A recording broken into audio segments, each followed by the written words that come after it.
तर याबाबत प्रतिक्रिया देण्यासाठी आपल्याबरोबर काँग्रेसचे आमदार रवींद्र धंगेकर आहेत। रवींद्रजी, न्यूज 18 लोकमतमध्ये तुमचं स्वागत आहे।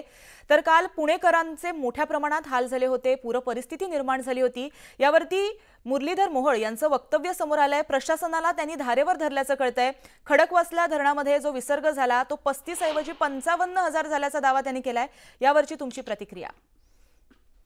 मी कालच बोललो की महानगरपालिकेचे असतील, जिल्हा अधिकारी असतील, त्यांनी पहिले पावसाच्या अगोदर कुठली बैठक घेतली नाही, लोकप्रतिनिधींना तिकडे बोलवलं नाही आणि हा प्रशासनाचा अभाव आहे समन्वय साधण्यासाठी।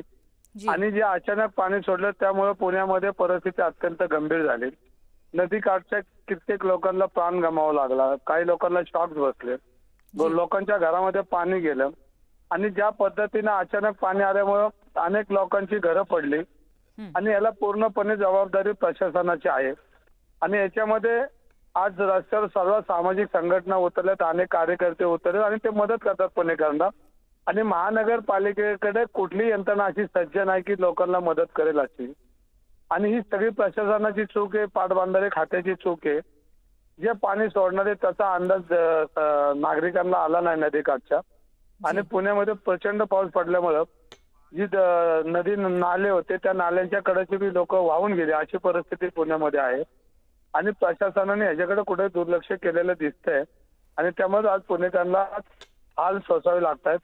ट्रॅफिक जाम आहे, रस्त्यावर खड्डे आहेत आणि ह्याच्यामध्ये भारतीय जनता पार्टीच्या असणाऱ्या सगळ्या लोकांचा अपयश आहे।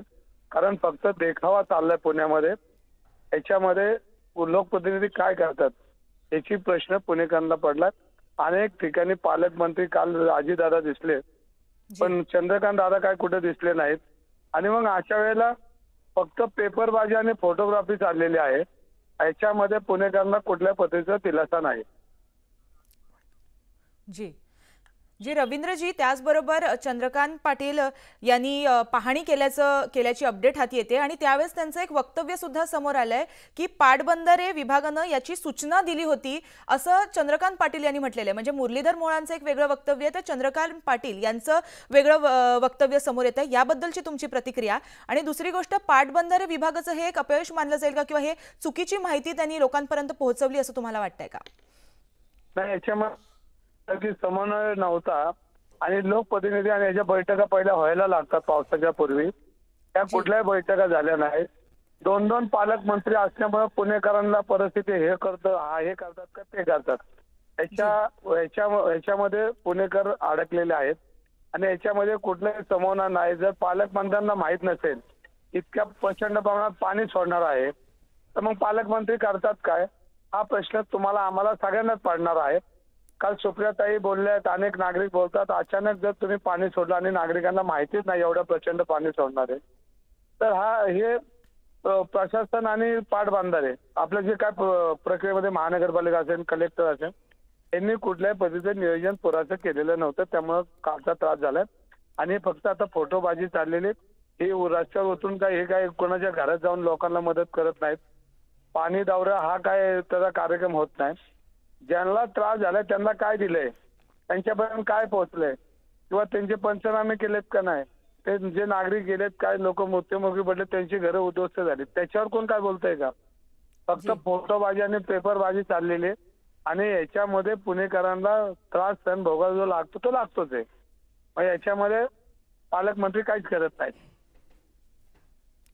जी रवींद्रजी, मग यामध्ये पुणेकरांना जो त्रास सहन करावा लागतोय, अजूनही काही भागांमध्ये जरी पुराचं पाणी ओसरलेलं असलं तरी सुद्धा वीज खंडित झालेली आहे, अजूनही त्यांना हव्या त्या ज्या सोयी आहेत त्या अजूनही मिळालेल्या नाहीयेत असा आरोप करण्यात येतोय। तर त्याबद्दल तुम्ही काय सांगाल? हे तर मी परत एकदा म्हणतो की कलेक्टरांनी पहिली बैठक घ्यायला पाहिजे आणि पुण्याच्या ज्या नागरिक सुविधा आहेत, ज्या पायाभूत सुविधा यांच्या बैठका घेऊन ही तयारी करायलाच पाहिजे होती। किती पाणी सोडणार आहे काय ही कुठली माहिती नाही। जे त्यांनी सांगितलं पाणी त्याच्या 4 पट पाणी सोडलं। आणि पुण्यामध्ये ज्या पद्धतीने पूर परिस्थिती झाली याला जबाबदार शासन आहे, प्रशासन आहे आणि त्या भागाचे पालकमंत्री आहेत। आणि या सगळ्या गोष्टीचा विचार केला तर यांची जबाबदारी यांची आहे। आणि नुसतं पाणी दौरा कोण केलं काय, पाणी आलं ना आम्ही गेलो तिथं बघितलं पाणी, ह्याच्यावर काय त्यांनी थोडी उतरून लोकांना मदत केली का, लोकांना काय सेवा दिली?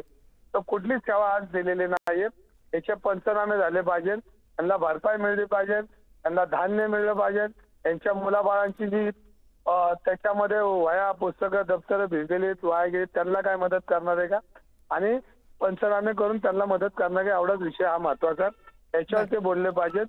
फोटोग्राफी आणि त्याच्यामध्ये न जाता ही मदत झाली पाहिजे. जी रवींद्रजी, धन्यवाद तुम्ही दिलेल्या प्रतिक्रियेबद्दल.